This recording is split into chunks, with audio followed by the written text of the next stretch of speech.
Calculus किंवा introduction to calculus. आता हा मॅथ्स मधला म्हणा किंवा फिजिक्स मधला हा अत्यंत इम्पॉर्टंट पार्ट आहे.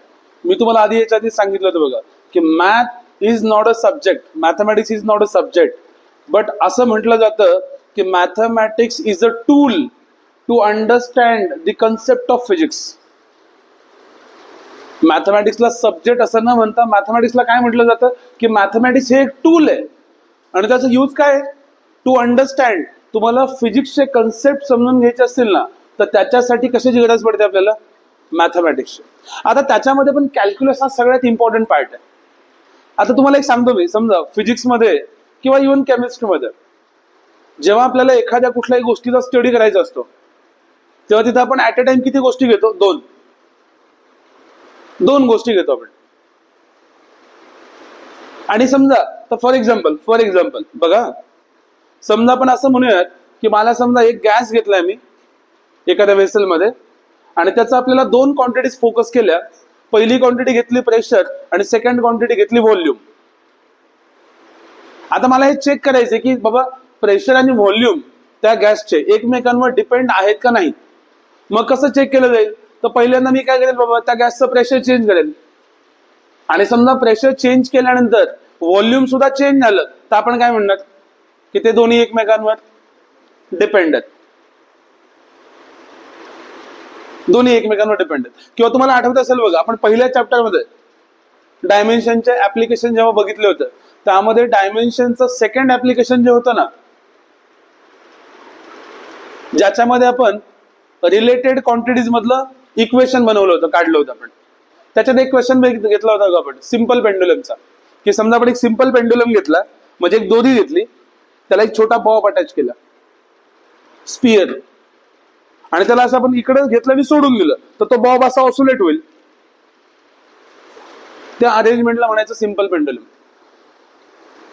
आता समजा आपल्याला चेक करायचंय की बाबा तो जो बॉब आहे किंवा ते जे ऑसिलेशन्स आहेत त्याचा समजा मला पिरियॉडिक टाइम मोजायचा आहे. काय मोजायचं आहे मला, पिरियॉडिक टाइम. पिरियॉडिक टाइम म्हणजे काय, तर त्याच्या एक राऊंडला किती वेळ लागतो. आता मला समजा वाटलं की बाबा त्याचा पिरियॉडिक टाइम मासवर डिपेंड आहे. कशाचं मास, त्या बॉबचं. तर आपण चेक करणार, कसं चेक करणार, आधी समजा मी एक छोटं 1 ग्रॅम मास असलेला बॉब लावला आणि त्याला मी सोडून दिलं आणि टाइम कॅल्क्युलेट केला मी किती आला तो. पुन्हा मी मास बदललं, पुन्हा आपण टाइम कॅल्क्युलेट करणार. समजा टाइम बदलला तर आपण काय म्हणणार की मास हे किंवा मास आणि टाइम दोन्ही एकमेकांवर डिपेंड आहेत. समजा मास बदलून पण टाइम नाही बदलला तर आपण काय म्हणणार, मास इज और टाइम इज इंडिपेंडंट ऑन मास, किंवा मासचा टाइम वरती कुठलाही इफेक्ट होत नाही. थोडक्यामध्ये फिजिक्स मध्ये म्हणा तुम्हाला दोन क्वांटिटीज आहेत ना ह्याचा स्टडी करायचा असेल तर तुम्हाला बघावं लागेल की एक क्वांटिटी बदलली तर सेकंड बदलते का नाही. आता समजा आपण असं म्हणू की एक क्वांटिटी बदलली तर दुसरी पण क्वांटिटी बदलते. एक क्वांटिटी बदलली की सेकंड सुद्धा काय होतीये, बदलते. समजा फॉर एक्झाम्पल आपण त्या क्वांटिटीज घेऊया एक्स आणि वाय. एक्झाम्पल समजा मी असं म्हणते की एक्स बदलला की वाय सुद्धा बदलतोय. याचं मिनिंग काय, दोन्ही एकमेकांवर डिपेंड आहेत. आता ह्याच्यामध्ये पॉसिबिलिटी काय होऊ शकते बघा, समजा मी एक्स ची व्हॅल्यू काय केली, वाढवली, तर वायच्या व्हॅल्यू मध्ये पॉसिबिलिटी काय असू शकते, वायची व्हॅल्यू एकतर वाढू पण शकते किंवा कमी. हे दोनच पॉसिबिलिटी आहेत ना. समजा मी एक्स ची व्हॅल्यू वाढवली तर वायची व्हॅल्यू एकतर वाढू शकते किंवा कमी होऊ शकते.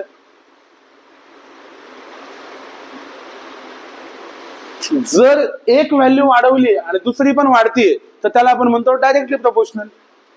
आणि समजा एक व्हॅल्यू वाढवली आणि सेकंड व्हॅल्यू कमी झाली त्याला काय म्हणतो आपण, इन्व्हर्सली प्रोपोर्शनल म्हणतो. आणि जेव्हा मग हा स्टडी केला जायचा आधी तेव्हा त्याच्यासाठी सगळ्यात महत्वाची गोष्ट लागायची ग्राफ. काय काढावा लागायचा, ग्राफ काढावा लागायचा. आता समजा मला ग्राफ काढायचा आहे दोन क्वांटिटीचा. समजा मी अगेन दोन क्वांटिटी, समजा मी एक्स आणि वाय घेतल्या. बघा इकडे हा ग्राफ काढला मी एक्स ऍक्सिसला एक्स क्वांटिटी घेऊया आणि वाय ऍक्सिसला काय घेतली मी, वाय क्वांटिटी घेतली. आता इथं आपण म्हणताना असं म्हणूयात की y is a function of x. म्हणजे काय, y हा कोणावरती डिपेंड आहे, x वरती डिपेंड आहे. x ची व्हॅल्यू बदलली की y ची व्हॅल्यू बदलणार. मग इथं y ला इक्वल टू मी काय लिहिलं बघा, f of x. y is equal to काय लिहिलं, f ऑफ x. याला वाचायचं कसं, y is a function of x. y is a function of x. आता समजा मी आधी x ची व्हॅल्यू, इथे आपण व्हॅल्यू घेऊ शकतो ना. समजा मी x ची व्हॅल्यू तर पहिल्यांदा 0 असेल, मग समजा x ची व्हॅल्यू मी 1 घेतली तर आपण चेक करणार y ची व्हॅल्यू किती येते. मग समजा x ची व्हॅल्यू 1 घेतली, y ची व्हॅल्यू समजा इथं 2 आली, तर आपण हा असा पॉईंट मार्क करू शकतो, हो का नाही. पुढे समजा मी अजून x ची व्हॅल्यू बदलली, y ची व्हॅल्यू अजून बदलेल, तुम्हाला अजून एक पॉईंट मार्क करता येईल. येस और नो, असे आपल्याला पॉईंट मार्क करता येईल. जे की तुम्ही स्कूलिंग मध्ये बघा कोऑर्डिनेट जॉमेट्री मध्ये केलं होतं, की तुम्हाला पॉइंट्स दिलेले असायचे आणि तुम्ही ते ग्राफ पेपरवर काय करायचं, प्लॉट. आता हे असे पॉइंट्स आहेत. पुढची स्टेप काय करतो आपण, या पॉइंटना काय करतो आपण, जॉईन करतो. पॉइंटला जॉईन केल्यानंतर पॉसिबिलिटी काय असू शकते, एक तर तुम्हाला एक स्ट्रेट लाईन मिळेल किंवा रॅन्डम लाईन मिळेल, तुम्हाला कर्व मिळेल. तुम्हाला पॉसिबिलिटी काय असू शकते ग्राफची, एक तर ग्राफ मध्ये तुम्हाला कशी लाईन मिळू शकते, स्ट्रेट लाईन मिळेल लाईक दिस. किंवा सेकंड पॉसिबिलिटी असेल की तुम्हाला लाईन ही कशी मिळाली, अशी कर्व मिळाली लाईन. कशी मिळाली लाईन तुम्हाला, कर्व. दोन पॉसिबिलिटी आहेत. याच्यापेक्षा तिसरी पॉसिबिलिटी असेल का रे, नाही. एक तर स्ट्रेट लाईन असेल किंवा कर्व, दोनच पॉसिबिलिटी. आता पुढचा पॉइंट लक्षात ठेवायचा की हा जो काही ग्राफ येणार आहे किंवा ग्राफचा यूज काय असतो. लक्षात ठेवा, ग्राफहून आपण 2 क्वांटिटी शोधतो. ग्राफहून किती क्वांटिटी शोधायच्या, 2. त्या 2 क्वांटिटी कुठल्या आहेत, ग्राफवरून आपण पहिली क्वांटिटी कुठली शोधायची, स्लोप काढू शकतो आपण ग्राफचा. काय काढू शकतो, स्लोप. तुम्ही 10वीला बघा स्लोपचा फॉर्म्युला यूज केला होता, y2 minus y1 upon x2 minus x1, किंवा slope is equal to tan theta. म्हणजे ग्राफहून आपण पहिली गोष्ट काय काढू शकतो, स्लोप. तुम्हाला दिलेल्या ग्राफचा काय काढता येईल, स्लोप काढता येईल. आणि सेकंड गोष्ट असते ग्राफचा यूज असतो तो तुम्ही काय शोधू शकता ग्राफहून, एरिया अंडर कर्व. म्हणजे ग्राफ दिलेला जो काही ग्राफ असेल त्याच्या अंडरचा काय काढू शकता आपण, एरिया. लक्षात आलं, ग्राफचे 2 यूज काय आहेत. ग्राफहून आपण पहिली गोष्ट कुठली काढतो, स्लोप. सेकंड गोष्ट कुठली काढायची, एरिया अंडर कर्व किंवा एरिया अंडर ग्राफ. आता स्ट्रेट लाईन असेल तर या दोन्ही गोष्टी आपण आरामात काढू शकतो, इझिली काढू शकतो. लक्षात घ्या, स्ट्रेट लाईन असेल तर स्ट्रेट लाईनचा स्लोप काय असतो रे, फिक्स, तो बदलत नाही. स्ट्रेट लाईनचा स्लोप हा काय असतो, फिक्स असतो, कॉन्स्टंट असतो.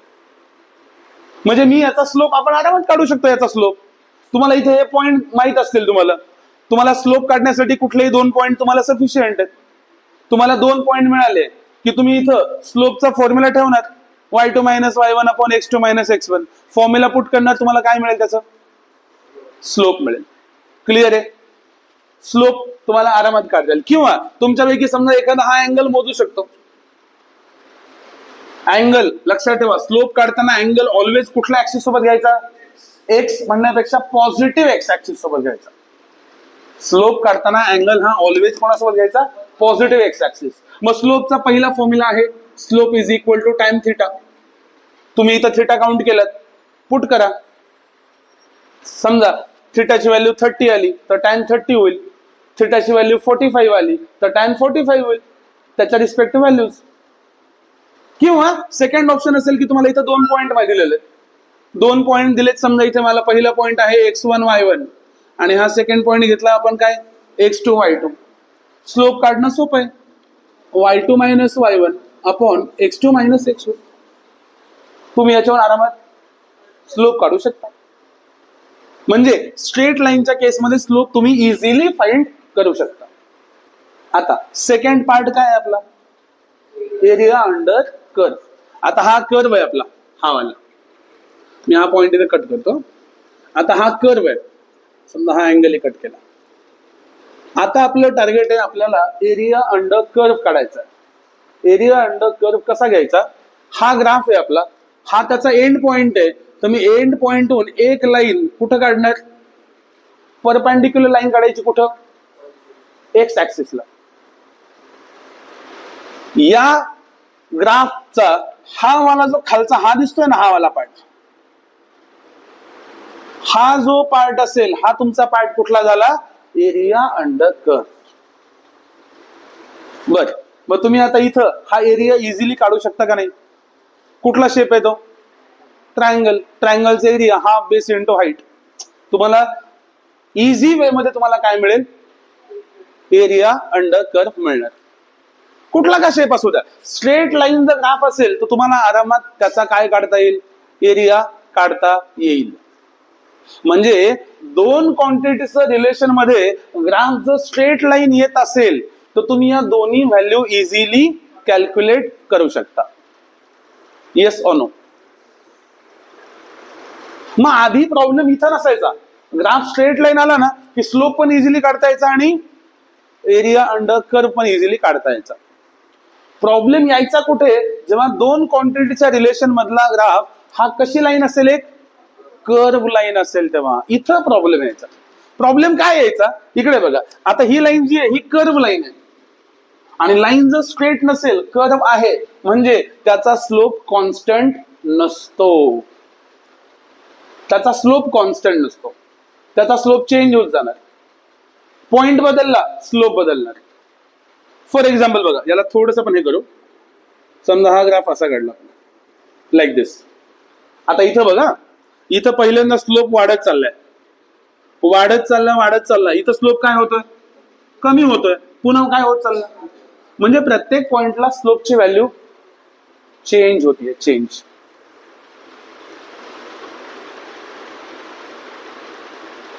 मग चेंज होतीये म्हणजे इथं स्लोप कॉन्स्टंट नसणार. बर, स्लोप चेंज होतोय. सेकंड बघा, एरिया अंडर कर्व काढायचा आहे. मी पुन्हा ही परपेंडिक्युलर लाईन काढली. आता तुम्ही हा जो फिगर आहे याचा एरिया तुम्हाला काढता येईल का? हा जो शेप आहे हा रेग्युलर शेप आहे का इरेग्युलर शेप आहे? इरेग्युलर. याचा एरिया काढता येईल का तुम्हाला? कसं काढणार? याच्यासाठी काही स्टँडर्ड फॉर्म्युला आहे का? जसं इथं ट्रायंगल आला तर स्टँडर्ड फॉर्म्युला आहे, किंवा काही केसमध्ये रेक्टँगल येतो, काही केसमध्ये ट्रॅपेझियम येतो, त्याचे स्टँडर्ड फॉर्म्युले आहेत स्ट्रेट लाईन मध्ये. पण कर्व आला तर इकडे याचा स्टँडर्ड फॉर्म्युला नाही. म्हणजे आधीच्या काळी प्रॉब्लेम यायचा कुठे? कर्व आला की त्याचा स्लोप काढायला पण अडचण होती आणि एरिया अंडर कर्व हा काढायचं पण काय होतं? डिफिकल्ट टास्क होता. आणि मग क्वेश्चन पुन्हा पुन्हा हा यायचा की अशा केसमध्ये या दोन व्हॅल्यू कशा काढायच्या? स्लोप कसा शोधायचा? एरिया अंडर कर्व कसा शोधायचा? आणि इथंच स्टार्ट झालं कशाचं? कॅल्क्युलस इथेच स्टार्ट झालं. लक्षात ठेवा, कॅल्क्युलस ही एक इम्पॉर्टंट ब्रांच आहे.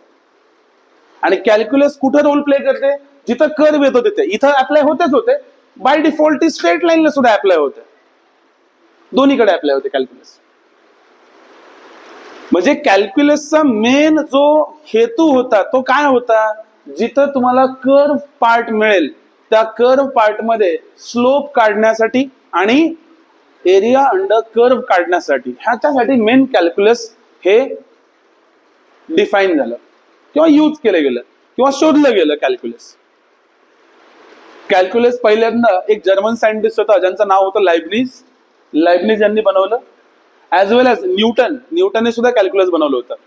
पण न्यूटनचं कॅल्क्युलस हे थोडंसं डिफिकल्ट होतं समजण्यासाठी ऍज कम्पेअर टू लायबनिजचं कॅल्क्युलस हे इझी होतं, त्याचे सिम्बॉल इझी होते. आजही आपण सिम्बॉल वापरताना कुणाचे वापरतो? लायबनिजचे सिम्बॉल वापरतो आपण.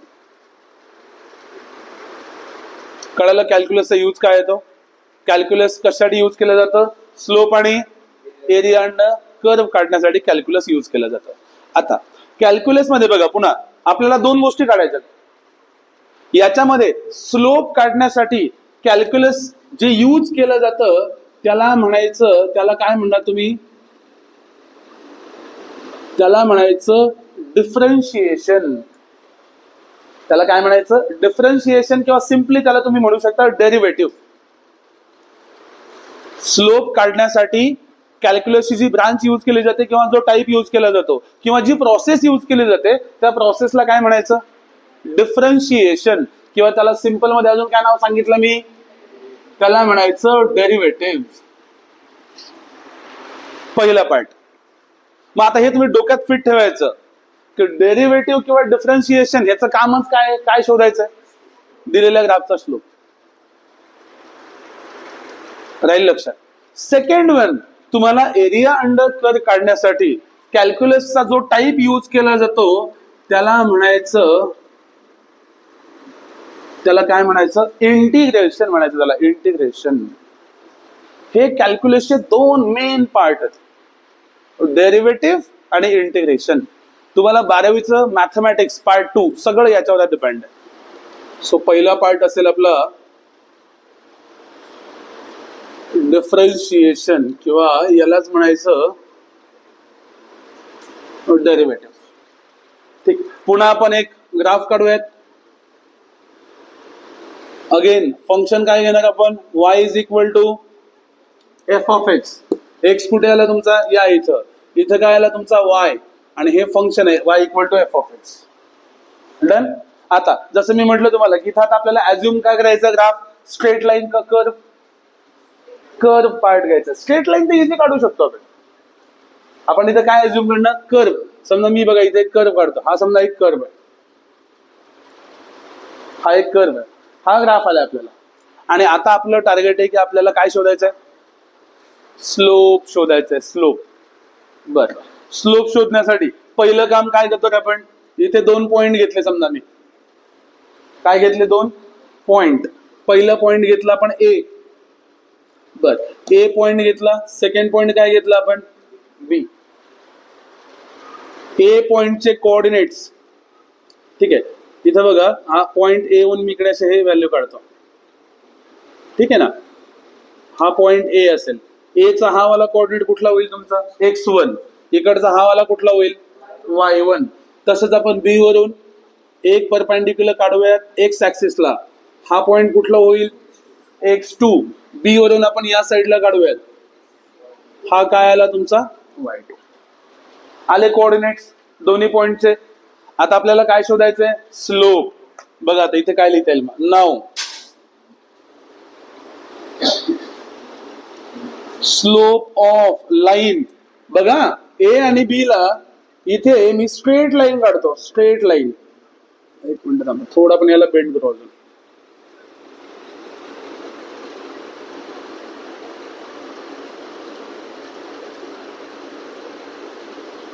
थोडं बेंड करू आपण याला.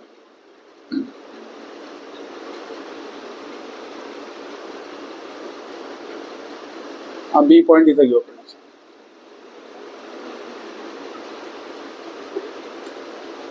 हा आला y2, हा आला y1, x1, x2. आता इथं ए टू बी जॉईन होणारी आपण काय काढली, आपण एक स्ट्रेट लाईन काढली. आता ह्या स्ट्रेट लाईनचा स्लोप काढता येईल ना आपल्याला. मग इथं लिहिता येईल slope of line A B. काय लिहिता येईल स्लोप तुम्हाला, मग स्लोपचा एक तर फॉर्म्युला असतो टॅन थिटा, किंवा सेकंड फॉर्म्युला काय होईल तुमचा, y2 minus y1 upon x2 minus x1. लिहिलं.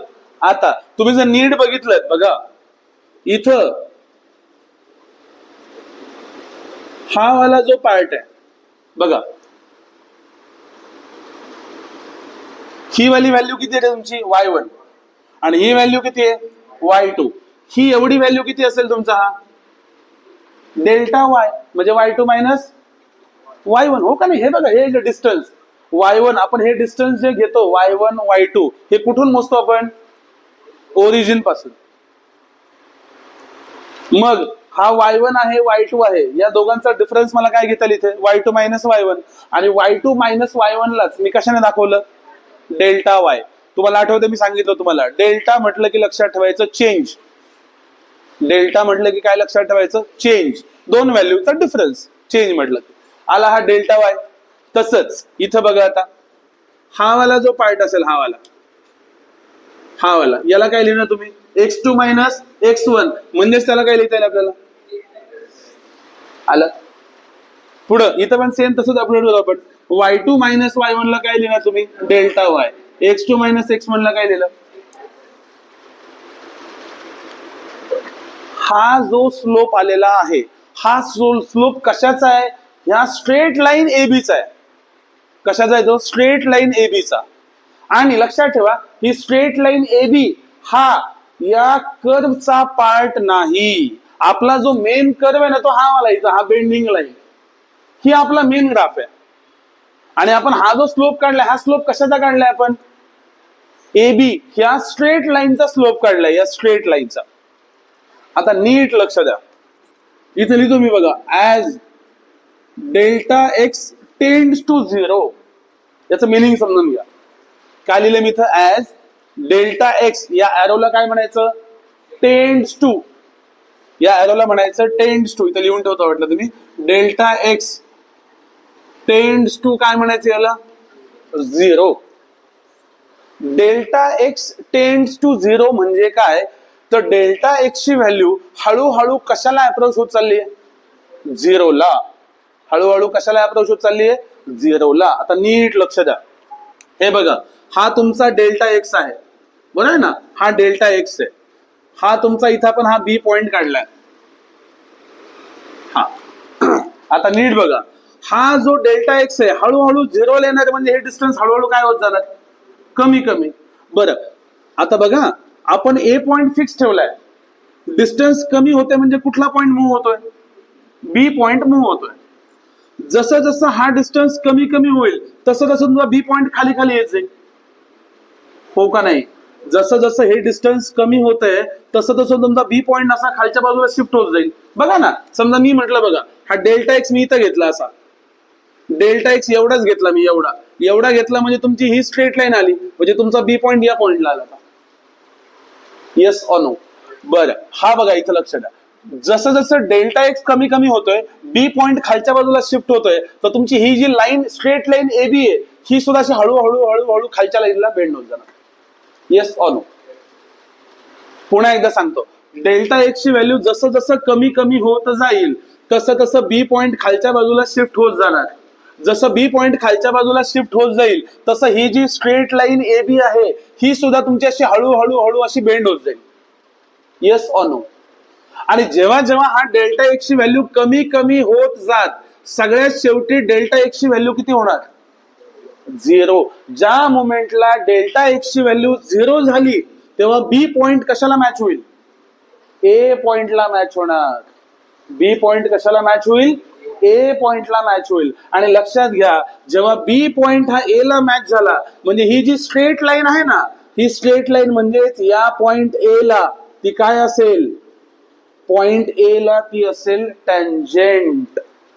पॉइंट ए ला काय असेल? टँजेंट. टँजेंट आठवा, टँजेंट कशाला म्हणतात? टँजेंट हा कन्सेप्ट तुम्ही पहिल्यांदा कुठे शिकला होता? सर्कलमध्ये. सर्कलमध्ये टँजेंट कशाला म्हणतो रे?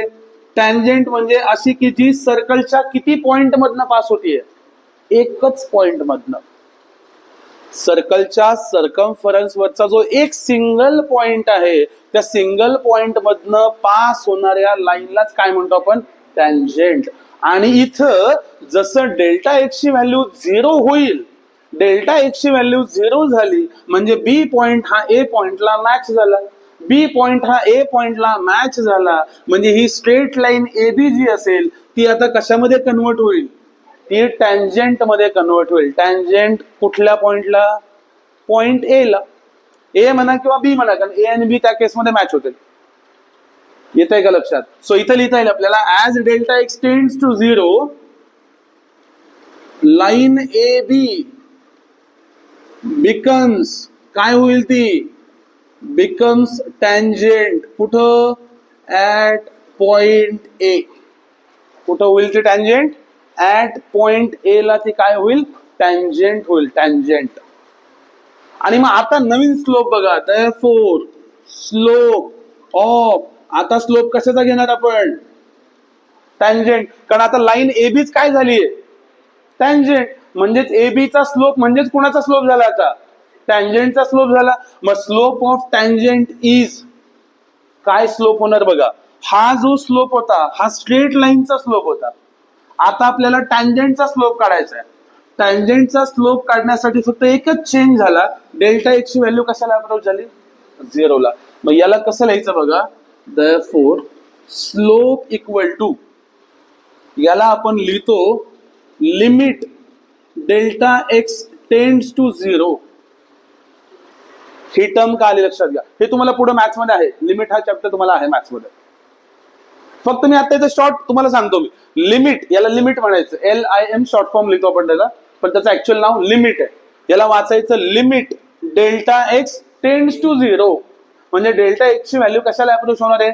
0 ला. आणि हे लिमिट टाकलंय आपण. लिमिट म्हणजे कंडिशन टाकली आपण की हे जर असं झालं तर हा जो स्लोप आहे म्हणजे कुठला, delta Y upon delta x, हा जो स्लोप जो स्ट्रेट लाईन AB चा होता तो आता कोणाचा होईल? टँजंटचा स्लोप होणार. Delta Y upon delta x हा जो स्लोप आहे तो लाईन AB चा आहे, तो टँजंटचा स्लोप कधी होणार? जेव्हा आपण ही कंडिशन अप्लाय केली तेव्हा, किंवा अप्लाय केल्यावर. आणि कंडिशन काय दिली आहे? Limit delta x tends to 0. जसं जसं डेल्टा एक्स ची व्हॅल्यू 0 ला अप्रोच होईल, लाईन AB चा स्लोप कशाचा स्लोप बनेल? टँजंटचा स्लोप बनेल. आणि मग यालाच पुढे हे प्रत्येक वेळी एवढं लिहिणं, प्रत्येक वेळी आपण limit delta x tends to 0 delta Y upon delta X एवढं सगळं लिहिण्याऐवजी याला आपण शॉर्ट फॉर्म मध्ये याला लिहितो आपण dy अपॉन dx. म्हणजे हे एवढं सगळं लिहिण्याऐवजी तुम्ही फक्त काय लिहायचं? dy अपॉन dx बस.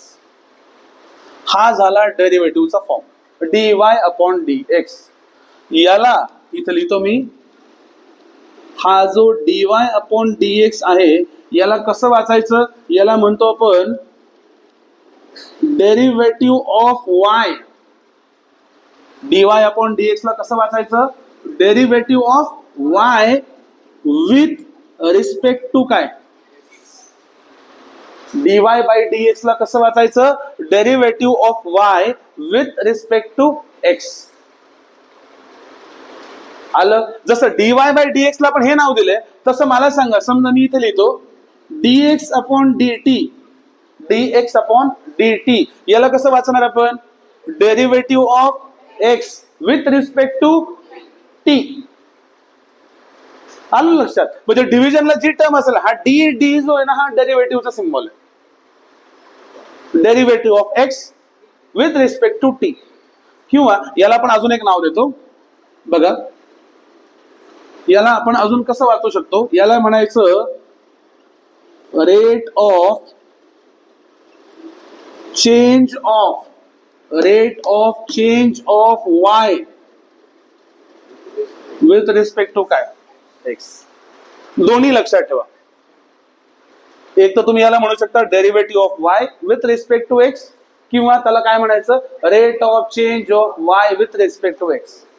फिजिक्स मध्ये आपण युजली हा वाला टर्म घेतो आपण, रेट ऑफ चेंज ऑफ.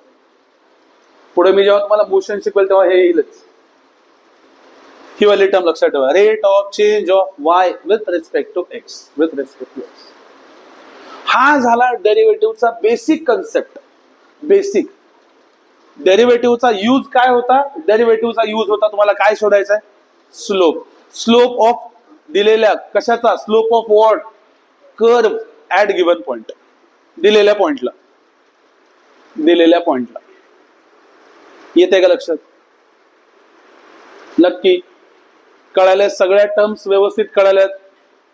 आता डेरिव्हेटिव्हचा जो हा वाला पार्ट आहे यालाच पुढे आपण ऍप्लिकेशन लेवलला कन्वर्ट करतो त्याला आपण. आणि ऍप्लिकेशन लेवलला कन्वर्ट करताना आपल्याला काही बेसिक फॉर्म्युलाज यूज करावे लागतात. Basic formulas. आता ते फॉर्म्युलाज देतो मी तुम्हाला. त्याच्या आधी एक सांगतो मी तुम्हाला, इथं आपण काय लिहिलंय? y is a function of x. लिहिलंय ना आपण इथं, y is a function of x. Mathematics मध्ये टोटल 5 टाईपचे फंक्शन आहेत. मॅथमॅटिक्स मध्ये टोटल किती टाईपचे फंक्शन आहेत? 5 टाईपचे फंक्शन आहेत मॅथ्स मध्ये.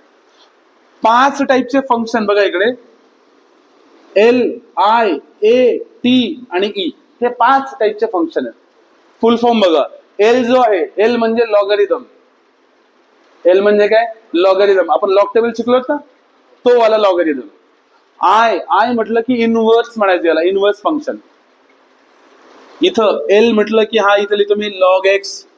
आय म्हटलं की इनव्हर्स, इनव्हर्स म्हणजे समजा साइन इनव्हर्स ऑफ एक्स, किंवा आपण बघा वेक्टर मध्ये टॅन इनव्हर्स आपण यूज केला होता, हो की नाही? थिटा काढताना, डायरेक्शन काढताना, theta is equal to tan inverse coefficient of J cap divided by coefficient of I cap, तो वाला. इनव्हर्स म्हटलं की इनव्हर्स फंक्शन आलं. हा जो ए आहे ना, ए म्हणजे अल्जेब्रिक. अल्जेब्रिक म्हणजे जे तुम्ही आतापर्यंत 10वी पर्यंतचं मॅथ्स बघितलं, ज्याच्यामध्ये पॉलिनॉमियल होतं, लिनियर इक्वेशन होते, सायमल्टेनियस इक्वेशन तुम्ही सोडवलेत, क्वाड्रॅटिक इक्वेशन तुम्ही सोडवलेत, ते सगळं कशामध्ये येतं? अल्जेब्रिक मध्ये. टी, टी म्हणजे ट्रिगोनोमेट्री, ज्याच्यामध्ये तुम्हाला sine theta, cos theta, tan theta. लक्षात घ्या, ट्रिगोनोमेट्रिक फंक्शन वेगळे आणि इनव्हर्स वेगळे. इनव्हर्स म्हटलं की डोक्यावर -1 असतं त्यांचं. आणि ट्रिगो फंक्शन जे तुम्ही 10वीला शिकलात, sine theta, cos theta, tan theta, किंवा एक्स मध्ये पण घेऊ शकतो आपण, साइन एक्स, कॉस एक्स. आणि सगळ्यात लास्ट आहे ई. ई म्हणजे एक्सपोनेन्शियल. एक्सपोनेन्शियल म्हणजे अशा फॉर्म मध्ये असतात ते, e to the power x, a to the power x, हे त्याचे 2 कॉमन फॉर्म आहेत. एक्सपोनेन्शियल, एक्सपोनेन्शियल म्हणजे काय? तर पॉवर मध्ये, पॉवरचं लक्षात येतं तुम्हाला, पॉवर मध्ये दिलेलं फंक्शन असणं. पॉवर मध्ये फंक्शन असेल तर त्याला म्हणायचं एक्सपोनेन्शियल. त्याला काय म्हणायचं? एक्सपोनेन्शियल. हे 5 टाईपचे फंक्शन मॅथ्स मध्ये तुम्ही यूज करणार आहेत. इथं बघा, y equal to F of x लिहिले ना आपण, फंक्शन ऑफ एक्स. इथं ते फंक्शन आहे ना, हे 5ही फंक्शन पॉसिबल आहेत. 5ही फंक्शन पॉसिबल असतात. लॉग पण येऊ शकतो, इनव्हर्स पण येऊ शकतो, अल्जेब्रिक येऊ शकतो, ट्रिगो येऊ शकतो, किंवा एक्सपोनेन्शियल येऊ शकतो. हे 5 फंक्शन पॉसिबल आहेत. आता सो याचे काही बेसिक फॉर्म्युले बनवलेत आपण. ते जे फॉर्म्युलाज आहेत, तुम्हाला 12वीला हा चॅप्टर इन डिटेल आहे. फक्त मी आता फिजिक्सला आपल्याला जेवढे जेवढे फॉर्म्युलेज लागतील तेवढे फक्त मी तुम्हाला देतो. इथं लिहितो मी फंक्शन, आणि इथं लिहितो मी त्याचा काय घ्यायचं, त्याचा आपण इथं डेरिव्हेटिव्ह. किंवा एक काम करू आपण, आधी तुम्हाला लॉज देतो आणि मग आपण फंक्शन आणि हे फॉर्म्युलेज देतो. लॉज बघा काय काय घ्यायचे. लॉज, आता पॉसिबिलिटी काय काय असू शकते बघा. इथं फंक्शन ऑफ एक्स मध्ये पॉसिबिलिटी अशी असू शकते की 2 फंक्शनचं ऍडिशन येऊ शकतं. 2 फंक्शनचं काय येऊ शकतं? ऍडिशन येऊ शकतं, किंवा सबट्रॅक्शन येऊ शकतं, किंवा मल्टिप्लिकेशन, किंवा डिव्हिजन, किंवा पॉवर मध्ये येऊ शकतं. ऍडिशन, सबट्रॅक्शन, मल्टिप्लिकेशन, डिव्हिजन, किंवा एखादी टर्म कुठे असेल? पॉवर मध्ये असेल. सगळ्या पॉसिबिलिटीज आहेत. त्यासाठी आपण बघा लॉज, पहिला लॉ, इथं काय येईल? 2 फंक्शनचे काय येऊ शकते? ऍडिशन. फंक्शन काय घेतलं मी? पहिलं फंक्शन यू घेतलं, सेकंड फंक्शन व्ही. यू हे सुद्धा कोणाचं फंक्शन आहे? एक्सच, आणि व्ही सुद्धा कोणाचं आहे? असं असेल तर डेरिव्हेटिव्ह काढताना तुम्ही सिंगल टर्मचा डेरिव्हेटिव्ह घ्यायचा. म्हणजे इथं यू चा डेरिव्हेटिव्ह काय होणार? du अपॉन dx, मध्ये साइन काय येईल? प्लस. व्ही चा डेरिव्हेटिव्ह काय होणार? dv upon dx. इथं प्लस आहे, इथं प्लस द्या, इथं मायनस असेल तर इथं मायनस साइन द्यायचा. डन. सेकंड लॉ जो आहे तो मल्टिप्लिकेशनचा आहे, u इंटू व्ही. आता याच्यामध्ये खूप सोपं आहे बघा. काय करायचं? पहिल्यांदा दिलेलं पहिलं फंक्शन तुम्ही आहे असं लिहा, यू लिहिलं नाही आहे असं, इंटू सेकंडचा डेरिव्हेटिव्ह म्हणजे काय? dv upon dx. पहिलं फंक्शन आहे तसं सेकंड फंक्शनचा डेरिव्हेटिव्ह काढायचा. मल्टिप्लिकेशनला मध्ये साइन ऑलवेज काय यूज करायचं? ऑलवेज प्लस साइन यूज करायचं. आता इथं तुम्ही पहिलं फंक्शन लिहिलं, सेकंडचा डेरिव्हेटिव्ह काढला, प्लस साइन, इथं उलट करायचं.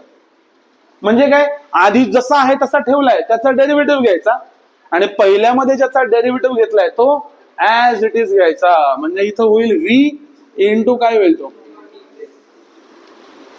बघा, पहिलं फंक्शन आहे असं सेकंडचा डेरिव्हेटिव्ह, प्लस सेकंड फंक्शन आहे असं पहिल्याचा डेरिव्हेटिव्ह. त्याच्यानंतर पुढचा D upon D x of, आता कुठला घेऊया आपण, डिव्हिजनचा. कोशंट रूल म्हणतो आपण याला. याच्यामध्ये काय करायचं बघा, याच्यामध्ये पहिल्यांदा व्ही खालचा टर्म आहे असं लिहायचा, D you upon D x पहिल्या टर्मचा डेरिव्हेटिव्ह, सेकंड टर्म इंटू पहिल्या टर्मचा डेरिव्हेटिव्ह, साइन काय ठेवायचं मायनस, आणि उलट करायचं यू इंटू, आलं का. काय केलं, आधी सेकंड फंक्शन डिव्हिजनचं पहिल्यांदा लिहायचं, न्यूमरेटरचा जो असेल त्याचा डेरिव्हेटिव्ह मायनस न्यूमरेटर आहे तसं लिहायचा, डिनॉमिनेटरचा डेरिव्हेटिव्ह होल डिवायडेड बाय काय घ्यायचा, whole divided by v square. राहील लक्षात. याच्यासोबत अजून एक फंक्शन देतो मी तुम्हाला. समजा बऱ्याच वेळेला तुम्हाला असं दिसेल की एखादा कॉन्स्टंट आहे के इंटू यू, यू म्हणजे तुमचं दिलेलं फंक्शन आहे एक्स, आणि के हा काय आहे कॉन्स्टंट. म्हटलं की याच्यामध्ये नंबर येऊ शकतो, कुठलाही नंबर, किंवा काही कॉन्स्टंट टर्म आहेत बघा, जसं पाय असेल, पाय ही कॉन्स्टंट टर्म आहे. किंवा फिजिक्स मध्ये म्हणा, फिजिक्स मध्ये बघा ग्रॅव्हिटेशनल लॉ मध्ये कॉन्स्टंट काय आहे, जी कॉन्स्टंट आहे, कॅपिटल जी जो घेतो आपण तो. किंवा कुलम्स लॉ तुम्ही शिकला असाल तर कुलम्स लॉ मध्ये आपण 1/4 पाय इप्सिलॉन नॉट घेतो, कॉन्स्टंट आहे. ज्या कॉन्स्टंट व्हॅल्यू आहेत त्या कॉन्स्टंटलाच आपण शॉर्ट फॉर्म मध्ये के म्हटलं. लक्षात ठेवा, डेरिव्हेटिव्ह काढताना तुम्हाला जर कॉन्स्टंट टर्म ही मल्टिप्लाय मध्ये असेल दिलेल्या फंक्शनच्या, कॉन्स्टंट टर्म आहे अशी बाहेर काढायची आणि तुम्ही फंक्शनचा डेरिव्हेटिव्ह घ्यायचा, K into D U by D X. Constant आहे असा आणि फंक्शनचा काय घ्यायचा, डेरिव्हेटिव्ह घ्यायचा. आता याचे काही एक्झाम्पल देतो मी, म्हणजे तुम्हाला क्विक मध्ये लक्षात राहील. इथं पहिल्यांदा इथे एक काम करू आपण, आधी तुम्हाला फॉर्म्युला देतो मी. इथं लिहूया आपण फंक्शन, आणि फंक्शन नंतर इथं त्याचा काय काढायचं तुम्ही, डेरिव्हेटिव्ह. इथं पण सेम फंक्शन आणि इथं त्याचा काय घ्यायचं आपल्याला, डेरिव्हेटिव्ह. ठीक आहे. बघा समजा फक्त कॉन्स्टंट टर्म असेल, फक्त कॉन्स्टंट, त्याला मल्टिप्लाय कुठलंही फंक्शन नाही, फक्त कॉन्स्टंट टर्म असेल, फक्त कॉन्स्टंट टर्मचा डेरिव्हेटिव्ह किती असतो, 0. 0 घेऊन टाकायचं, फक्त कॉन्स्टंट. त्याच्यानंतर सेकंड इम्पॉर्टंट फॉर्म्युला आहे x to the power n. X to the power n याचं मिनिंग काय, तुम्हाला फंक्शन दिले आणि फंक्शनच्या डोक्यावर काय पॉवर. हा एन जो आहे ना कॉन्स्टंट नंबर असेल, 2 असेल, 5 असेल, 1/2 असेल, कुठली व्हॅल्यू असं असेल तर याचा डेरिव्हेटिव्ह कसा घ्यायचा, पहिल्यांदा एन लिहायचं, एक्स टू द पॉवर काय घ्यायचा, एन मायनस. ह्याचे एक्झाम्पल देतो मी मला सगळे. त्याच्यानंतर पुढचा लॉग एक्स. लॉग एक्सचा डेरिव्हेटिव्ह असतो 1/x. लॉग एक्सचा डेरिव्हेटिव्ह 1/x. त्याच्यानंतर e to the power x चा डेरिव्हेटिव्ह घ्यायचा, e to the power x जसा आहे तसा.